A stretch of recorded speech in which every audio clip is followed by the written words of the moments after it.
Military dictatorship, debacle of democracy, destabilization of democracy, war on terrorism, United States strategic ally Pakistan in the war of terrorism, United States stipulated and well documented positions vis-a-vis Pakistan as a frontline state and a dependable and reliable partner for decades to come. Struggle, core interest of United States has been described as minimizing extremism and improvement of democratic principles in that society, and yet writing an association with a dictator of the time. All those issues we have up front, everybody knows it, we don't need to talk too much about it. What do we do from here? How we can participate? मुझे उन्हीं बारे में यही गुजारिश होती कि जेके सनाजा दोस्त हैं, decades का we have been struggling. असा आज मुझे क्वासो वो शेर पढ़ी, उन्हीं माहौल के याद करे, पांची जलाली जवानी के याद करे, पांची psychological हिकड़ी असी catharsis करियो था. What we need to do is we need to be activists. And where lies the problem? Problem lies in the land of Latif. Problem lies in Sindh. Problem lies in my taluka. Problem lies in my union council. Problem lies in my district. Problem lies with my civil society. Problem lies with my political infrastructure. Problem lies with my civil organizations, and lies with the lack of education, lack of equal opportunity, lack of self-governance, and lack of accountability and fairness in that society. That is where the problem is. How do we contribute? We can contribute if, like I feel, that I had that fire for 26, 27, 28 years old fire. I got the opportunity, my party relied on me, and I am proud to be the worker of Pakistan People's Party chairperson Mohtarama Benazir Bhutto. She gave me the opportunity to contribute, and I have made effort in my own little meager way to contribute in that society by being on the ground. How do we relate into the situation? If any one of you, any member of Sana, any activist of Sana who holds that position to be able to spare time to contribute X number of weeks, X number of months, practically in the neighborhood where he grew from, allocate your time, dedicate your resources and energies in that society. If you want to make positive impact in that society, allocate a time period, allocate your resource, and then you make a change. How you can make a change? Influence in your own village, in your own union council, in your own community where you come from, and thought process, local press club, local thought invoking elements need to be put together who can challenge the rotten system of the centuries in that society that we are victim of. It is not just simple story that we can say dictator General Zia Kawati, dictator Ayub Khan Kawati, dictator Chief of Army Staff General Musharraf, आज असांजो जेको आहे सो ज़ुल्म ऐं तबाही जो जेको कारण आहे, ऐं सुभाणे जे जनरल मुशर्रफ न हूंदो त असां वटि बाग ऐं आराम ऐं आसाइश ऐं सुख हूंदो असांजे ॻोठ में. असांजे ॻोठ में आसाइश ऐं सुख नथो थी सघे जेसिताईं असांजे ॻोठ जो कल्चर, असांजे ज़िले जो कल्चर, असांजी सोसाइटी जो कल्चर, असांजे वॾेरे जो कल्चर जेको सभ खां वॾो इस्तेसाली तबके जो एलिमेंट इसेंशियल इंग्रेडिएंट आहे, इसेंशियल इंग्रेडिएंट आहे जेको ट्रांसफॉर्मेशन ऑफ द सोसाइटी आहे, उहो उन खे असीं जेके इफेक्ट न कंदासीं. So we should be activists at the community level over there, make awareness of the local press, create a small little think tank at the local village level, union council level, influence the local empowerment of the people. ऐं वॾी ॻाल्हि कोन थो करे असीं जेके सियासी तौर ते इनकलाब आणींदासीं, आणींदा रहिया आहियूं, आणींदा रहंदासीं. सियासी जमातूं कमिटेड आहिनि, असांजो प्लैंक आहे, we have our vision, we have our way of looking at the problem. But as an individual, I am not trying to solicit the membership of any political party or be political party. I am trying to excite and giving you a roadmap how you can make a difference without being physically there. 1 week, 10 days, 2 weeks. If you can do that, make a point. Number two, if you can do that, you have some specialization in your mind. You know you are a political scientist, you are an economist, you are an analytical element. Try to contribute on those streets. Try to contribute to the elements at home who are trying to participate and make the change in the civil society. So those are the areas where a common Sindhi national living in America who holds a fire to make a change for the homeland can at least make a meager effort to make the difference. And then, above all, don't go for the same Vadera streak mindset where we go for big names. I am sorry, asanjo Sindh jo culture a असी पाण सब खां वॾा जेको आहे सो वॾेरा शाही जा victim आहियूं ऐं असांजी सोच बि वॾेरा शाही वारी आहे ऐं असीं हमेशह उन शइ खे वधीक स्ट्रेंथन कंदा रहूं था. असांखे हेजेमनिक माइंडसेट खे तोड़णो आहे. अवाम खे education, literacy and better opportunity ताईं जेसिताईं न वेंदी, सिंध जो डेमोग्राफिक मैकेनिज्म जेको असीं ॾिसूं पिया, सिंध में जेका अर्बनाइजेशन जी हिकिड़ी वेल थॉटफुल स्ट्रेटजी जेका असीं ॾिसूं पिया, we will continue to complain, will continue to fight, and will always be on a one step behind the objective. The only way we can be ahead, only way we can empower the people is by bringing them to that level where the strategy jaga si disupya, we will continue to complain, will continue to fight, and will always be on a one step behind the objective. The only way we can be ahead, only way we can empower the people is by bringing them to that level where they can seek their own rights, where they can get themselves educated, where they can break the shackles of the Vadera Shahi, and then they can dictate and hold politicians accountable. अॼु सिंध में 1000 माण्हू आहिनि जेके सिंध जे fate सां 2 करोड़ खां मथे जेको सिंध जो इलेक्टेड वोटर स्ट्रेंथ आहे, उन्हनि सां जेको आहे सो तिगनी जो नाच नचाए रहिया. 1000 माण्हू हिकु आहिनि, हर ज़िले में अवां सभई वेठा आहियो.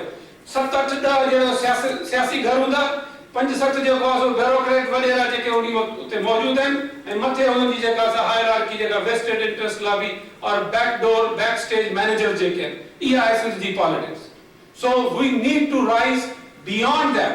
I may be very Looney Tune in this game making this kind of a presentation, but मुंहिंजी diagnosis while being on the ground is that असां कॾहिं बि सिंध जी क़िस्मत जो रस्तो जेको आहे उनखे बहितर न करे सघंदासीं जेसि ताईं असीं कम्युनिटी लेवल ते माण्हुनि खे एजुकेट करे, उन्हनि खे अवेयर करे ऐं उन्हनि जे ज़रिए प्रेशर ग्रुप क्रिएट करे to make the even political parties fall in the line of the requirements of the people of the country, people of the province, people of the district. That is my message of the time, that people need to be made aware. In this internet age, in this educational environment, we can contribute. And in this room, if 100 people decide today, they can make the influence and influence 1,000 people in Sindh, in at least 20 districts of Sindh. हर ताल के ताईं असीं पुॼी सघूं था जे असांजी commitment. जहिड़ा दोस्त हिते वेठा आहिनि, इकबाल तरीन अॼु कोन्हे, डॉक्टर मज़र लाखवा, डॉक्टर वकासी आहे, जेके बि दोस्त मौजूद कमिटेड माण्हू आहिनि, सॼी ज़िंदगी लॻाए छॾे असांखे इन तरफ़ जेको आहे सो वञणु घुरिजे. ऐं जेको आहे सो मूंखे हुकुमनामो थियो आहे कंक्लूड करियां. ऐं एम श्योर पलीयो साहब जे ख़्यालात खां जेको मुस्तफ़ीद थींदासीं. असांजो दोस्त शाह साहब मौजूद आहे from MPA from Sindh. And I am thankful to all of you. Whatever I have said, it has come from my heart. पछाड़ी में चलो बचा रखड़ चौंदस जे झंग कंदो तंग त साड़े हलबो, ईंदो जे बयाबां त लताड़े हलबो, ए मंज़िल मक़सूद हे वादो आ, अंजाम के हर हाल में पारे हलबो. मेहरबानी फरियाद साहब, इन कोऑपरेशन करण जी के पंहिंजी ॻाल्हि खे मुख़्तसिर करियो. इवन दो कि असां सभिनी जी हिते ख़्वाहिश आहे त तव्हां महिमाननि खे घणे खां घणो ॿुधूं, पर छो त सेशन एतिरो देरि सां शुरू थियो आहे जो असांखे लिमिटेशन आहे टाइम एलोकेशन जी. हिकु ॻाल्हि तव्हांजी तमामु घणी वक़्ताइती हुई, that is the time to think about the integration of political efforts with civil society. ऐं मुंहिंजे ख़्याल में इहो तमामु हिकिड़ो वक़्ताइतो ख़्यालु आहे जंहिं ते असांखे सोचणु घुरिजे. हिनमहिल मां दावत ॾींदमि पंहिंजे नेक्स्ट स्पीकर खे, मोहम्मद मुराद अली शाह, न मोहम्मद न आहे, मुराद अली शाह MPA ऐं पाण PP खे रिप्रेज़ेंट करे रहिया आहिनि. ऐं इन सां गॾु आहिनि मेंबर सेंट्रल एग्ज़ेक्टिव कमेटी जा, ऐं इन सां गॾु डिप्टी पार्लियामेंट्री लीडर आहिनि सिंध जा. सो मुराद अली शाह साहब.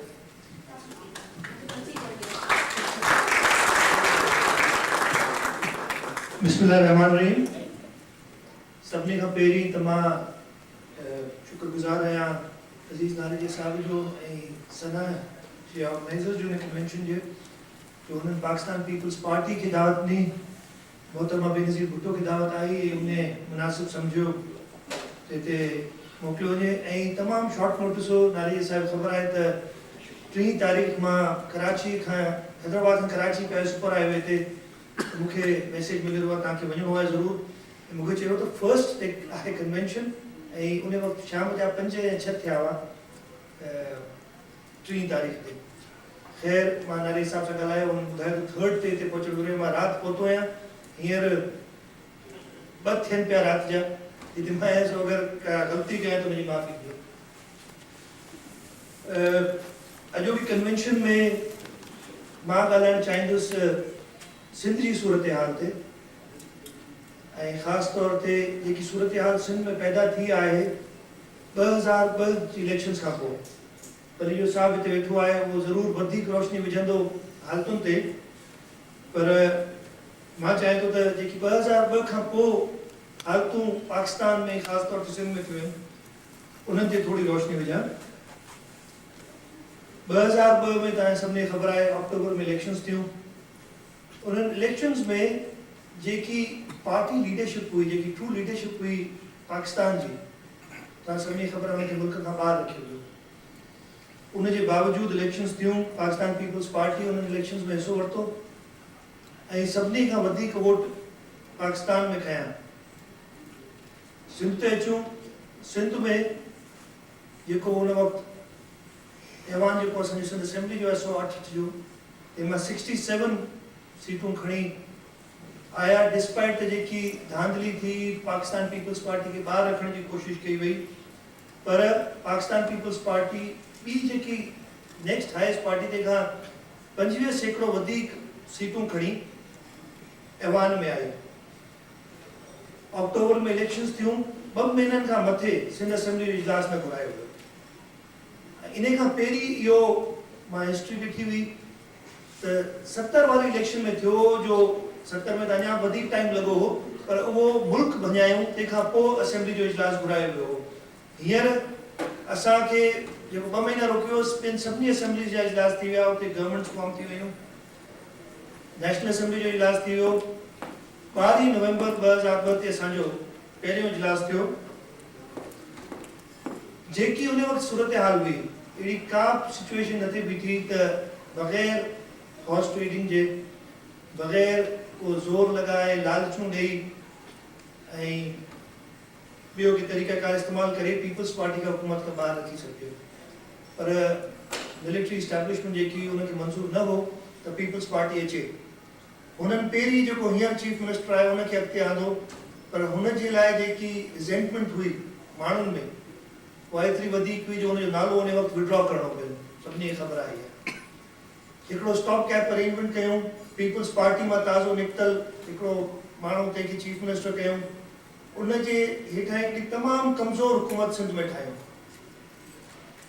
उन हुकूमत जे में ठाहिण तॾहिं उहो पॉसिबल थियो जॾहिं उन वक़्त में 5 ॼणा पाकिस्तान पीपल्स पार्टी जा उन्हनि कंहिं बि तरीक़े सां लालच ॾेई या ॿिए के दबाव में उन्हनि खे जेको आहे साइड स्विच करण ते मजबूर कयूं। ख़ैर हुकूमत थी वई, अली मोहम्मद महर ख़ान साहब चीफ मिनिस्टर थियो।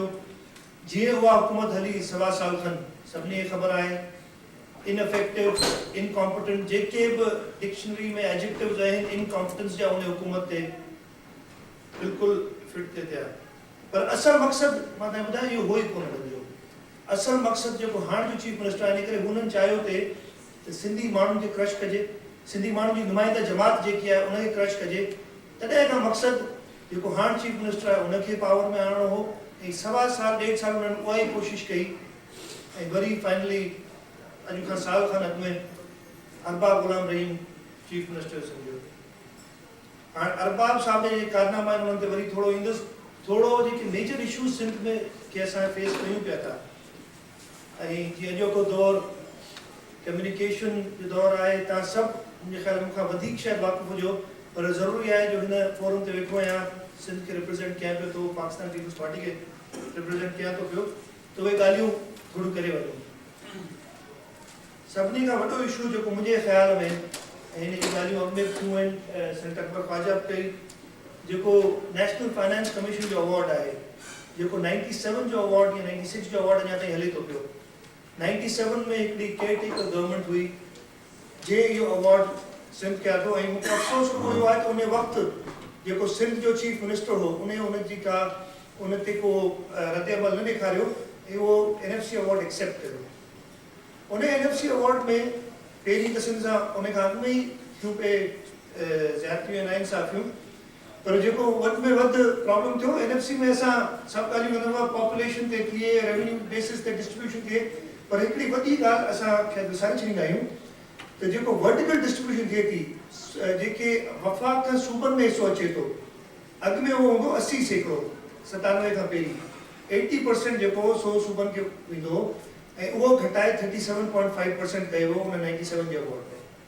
इहो असां विसरी न, सभिनी सूबनि सां उन वक़्तु नाइंसाफ़ी थी, ऐं जेको असांजो मौक़ो आहे वफ़ाक़ खे ठाहिण वारा असां 4 सूबा आहियूं, क्रिएटर्स असां आहियूं, वफ़ाक़ असांजी क्रिएशन आहे। उहा क्रिएशन ख़तमु, जो क्रिएटर आहे उनखे क्रिएशन ख़तमु नथी करे सघे, उनखे क्रिएशन नथी ज़िंदा रखी सघे। असां ज़िंदा रखंदासीं वफ़ाक़ खे, ऐं असां ज़िंदा रखियो आहे वफ़ाक़ खे। पाकिस्तान पीपल्स पार्टी वफ़ाक़ी पार्टी जे तहत हुन जे तहत 4 सूबनि में पंहिंजे रिप्रेज़ेंटेशन जे तहत वफ़ाक़ खे ज़िंदो रखियो आहे। ख़ैर उहो ख़तमु थियो। ॻाल्हि कंदा आहिनि काफ़ी दोस्त, हींअर सिंध असेंबली जो ताज़ो बजट जो इजलास हो, उनमें बि शहीद ज़ुल्फ़िकार अली भुट्टे जे अवॉर्ड जी ॻाल्हि कंदा आहिनि, पर मां तव्हांखे उहे क्लियर कयां त उहो पॉपुलेशन जे बेसिस ते ज़रूरु हो, पर को कॉन्स्टिट्यूशनल रिक्वायरमेंट न हुई। हर 5 सालनि में अवॉर्ड चेंज थींदो आहे, ऐं उहो अवॉर्ड अगरि अॼु हुजे हा त हिन साल सिंध खे 40, हींअर असांजो शेयर आहे 86 बिलियन, जेको डिविजिबल पूल प्लस जेके डायरेक्ट ट्रांसफर्स थींदा आहिनि फेडरल गवर्नमेंट खां, उहो वधी 40 बिलियन वधीक थिया, असांजो तक़रीबन 130 बिलियन इहो शेयर थिया अगरि उहो अवॉर्ड हुजे हा। असां जॾहिं आयासीं, पहिरियों असांजो इजलास थियो जनवरी 2003 में, उनमें असां रेज़ोल्यूशन आंदीसीं, और रेज़ोल्यूशन गवर्नमेंट मजबूर थी सपोर्ट कयो, गवर्नमेंट एक्चुअली जॉइंटली और रेज़ोल्यूशन मूव कई NFC अवॉर्ड जी डिस्ट्रीब्यूशन जे बारे में। टाइम इन करे घटि आहे, वधीक न वेंदुसि, पर मक़सदु इहो त 3 साल थिया आहिनि इहा हुकूमत जेकी सिंध गवर्नमेंट जी आहे, सिंध गवर्नमेंट जेकी रही आहे 2.5-3 सालनि में, इहो उहो NFC अवॉर्ड हासिल न करे सघिया आहिनि। हाणे त वञी उहो जेको पंहिंजो पावर कॉन्स्टिट्यूशनल रिक्वायरमेंट आहे, हिकिड़ी ड्यूटी आहे गवर्नमेंट जी, त उहो national finance commission every 5 years finalise करे न करे सघिया आहिनि पंहिंजी ड्यूटी में, फील्ड में ड्यूटी। हाणे छा कयो, चवंदो आहे वञी जनरल मुशर्रफ इहो अवॉर्ड करे, जेको बिल्कुलु अनकॉन्स्टिट्यूशनल आहे। जनरल मुशर्रफ अवॉर्ड डिस्ट्रीब्यूट नथो करे सघे। अवॉर्ड जेको आहे नेशनल फाइनेंस कमीशन जी कॉन्स्टिट्यूशन में बॉडी आहे रिक्वायर्ड, उहा ई कंदी। ॿिया मसइला पाणी जे बारे में तव्हां सभिनी पढ़ियो हूंदो, काफ़ी सालनि खां इहो हले थो पियो। इन्हनि में वॾा जेके 3 एस्पेक्ट्स आहिनि पाणी जा, ग्रेटर थल कनाल जी कंस्ट्रक्शन आहे, कालाबाग डैम आहे, ऐं टियों जेको पाणी जी डिस्ट्रीब्यूशन आहे। टिनी ते मां थोरो जल्दी में ॿुधाईंदुसि। ग्रेटर थल कनाल हिकिड़ो इलीगल इमोरल कनाल आहे जो कंस्ट्रक्ट थियो पाकिस्तान में। 1991 जो वाटर अकॉर्ड हो, उन वक़्तु मुस्लिम लीग जी गवर्नमेंट हुई, जाम सादिक अली चीफ मिनिस्टर हो। उन अकॉर्ड खे असां उन वक़्तु पाकिस्तान पीपल्स पार्टी अपोज़ कयो, हींअर बि उन अकॉर्ड खे अपोज़ कयूं था, इन करे जो उहो फेयर न हो। जेको असांजो अॻु में शेयर हो सिंध जो, सिंध जे हिसाब सां ॻाल्हाए थो, सिंध जो जेको अॻु में शेयर हो, जेको 1945 जी सिंध पंजाब एग्रीमेंट हुई, उन खां घटि शेयर करे छॾियो अगरि तव्हां रियल टर्म्स में ईंदो, वधीक डिटेल्स में वञण जे बजाए। पर वरी अफ़सोस इहो त हिकिड़ा सिंधी हुआ, उन वक़्तु सिंधी गवर्नर हो, उन वक़्तु सिंधी हिकिड़ो मिनिस्टर हो जंहिं रिप्रेज़ेंट बि कयो सिंध खे, जेके एक्निक हुई ऐं फेडरल एजेंसीज़ जेके हुयूं जंहिं इन प्रोजेक्ट खे अप्रूव कयो। पॉलिटिकल गवर्नमेंट अचण वारी, इलेक्शन्स थियण वारियूं हुयूं, उनजे बावजूदि उन्हनि इलेक्शन्स खां 4 महीना अॻु में बग़ैर फिज़िबिलिटी जे इहो प्रोजेक्ट अप्रूव कयो। ऐं जेके बि सिंधी उन वक़्तु इन्वॉल्व हुआ, नाला न वठंदुसि, हिकिड़ो वॉशिंगटन DC जो राहकूब रहियो आहे माज़ीअ में, पर उन्हनि ॿिन्ही तमामु फीबल हिकिड़ा ऑब्जेक्शन्स विझी ऐं हुन कनाल खे अप्रूव करायो फेडरल गवर्नमेंट खां। ऐं अप्रूव कराइण खां पोइ हुननि खे तोहफ़ो मिलियो, ॿिन्ही खे सेनेटरशिप मिली, हिकिड़े खे चेयरमैन कयो वियो, ॿिए खे वफ़ाक़ी वज़ीर कयो वियो। सो इहो सिंध सां गद्दारी पंहिंजे सिंध जे माण्हुनि कई। जॾहिं ग्रेटर थल कैनाल अप्रूव थी वियो बग़ैर फिजिबिलिटी जे, हुन में 91 अकॉर्ड जेको असां जो तो चऊं उहो डॉक्यूमेंट आहे, असां न हुआसीं हुन वक़्तु, पर हिकिड़ो कॉन्स्टिट्यूशनल डॉक्यूमेंट आहे, हुनखे council of common interest approve कयो आहे, उन में हुनजो नालो न हो, फ्रॉडुलेंटली पोइ हुनखे इंक्लूड कयो वियो। कालाबाग डैम ते चूं कालाबाग डैम ते असांजो मौक़िफ़ तमामु पाकिस्तान पीपल्स पार्टी जो तमामु वाज़े रहियो आहे। मां ॿुधायां डैम आहे हिकिड़ो रिजर्वॉर जे बैंक हूंदो आहे जंहिंमें पैसा जमा कबा आहिनि, जॾहिं माण्हू वटि वधीक पैसो हूंदो आहे, तव्हां वटि पैसो ई न हूंदो त बैंकूं के कम जूं न आहिनि। इन तरीक़े सां डैम या रिजर्वॉर तॾहिं कमु ईंदो जॾहिं तव्हां वटि सरप्लस पाणी हुजे। उन खां अॻु में हिकिड़ी लीगल रिक्वायरमेंट हूंदी आहे, लोअर राइपेरियन राइट सॼी दुनिया में आहे, ऐं वेस्टर्न कंट्रीज़ में त 1900 जेकी 19वीं सदी ते में इहे ॻाल्हियूं थियूं पए, ऐं उन ज़माने में US सुप्रीम कोर्ट जी डिसीजन्स आहिनि जेके मां ॾिठियूं लोअर राइपेरियन राइट्स ते, उहे बि असां कोर्ट कयूं आहिनि। लीगल रिक्वायरमेंट सभिनी खां पहिरीं आहे, उहा पूरी न कई वई आहे। पाणी आहे कोन, सरप्लस पाणी कोन्हे।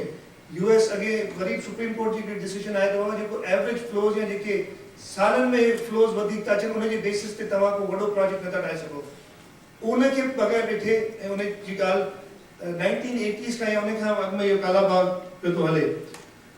ॿी ॻाल्हि हूंदी आहे, ठीकु आहे डैम ठाहियो, चओ था 5-8 सालनि में पाणी एतिरो थींदो, हिन साल शायदि बोर्ड अचे थी पई जेको ॿुधूं था पिया, उन वक़्तु असां स्टोर कयूं, उन वक़्तु पाणी ज़ियान न थिए। ज़ियान हिकिड़ो त कोन थींदो आहे, अगरि पाणी हिकिड़ो नेचुरल फिनोमिना आहे जॾहिं कुदरत अलाह साईं ठाही थी, दरियानि जो पाणी समुंड में वेंदो आहे, ऐं उते जी जेकी डेल्टाइक रीजन आहे, मुंहिंजो ख़्याल शायदि वीडियो उन ते ॾेखारियो पियो, पर टाइम जी कमी जी वजह सां न ॾेखारे सघिया, उन जे लाइ ज़रूरी आहे इहे ॻाल्हियूं। उहो जेको प्रिंसिपल्स हूंदा आहिनि ऑपरेशन जा डैम जे, बाबा जॾहिं शॉर्टेज हुजे, सरप्लस हुजे तॾहिं स्टोर कयो, ऐं शॉर्टेजिस में हुन में रिलीज़ कयो। उहो असां चश्मा झील लिंक कैनाल जेको 70s में शुरू थियो, ऐं हुनजो इहो ई मक़सदु हो, उन वक़्तु साइन कयो हो, पंजाब ऐं सिंध एग्रीमेंट साइन कयो हो। जॾहिं सिंध गवर्नमेंट हुनजो चीफ मिनिस्टर अप्रूवल जेसि ताईं न ॾींदो उहो कैनाल न खोलियो वेंदो, पर असां 80s खां ॾिठोसीं त उहा ॻाल्हि ख़तमु कई हुई। सो कालाबाग डैम ते पाकिस्तान पीपल्स पार्टी जो मौक़िफ़ ज़ाहिर आहे। मां तव्हांखे ॿुधाईंदुसि काफ़ी जॻह ते ॻाल्हि ॿुधंदो आहे, सिंध में हिकिड़ी ॻाल्हि थी करे पीपल्स पार्टी पंजाब में ॿी थी करे, ईअं न आहे।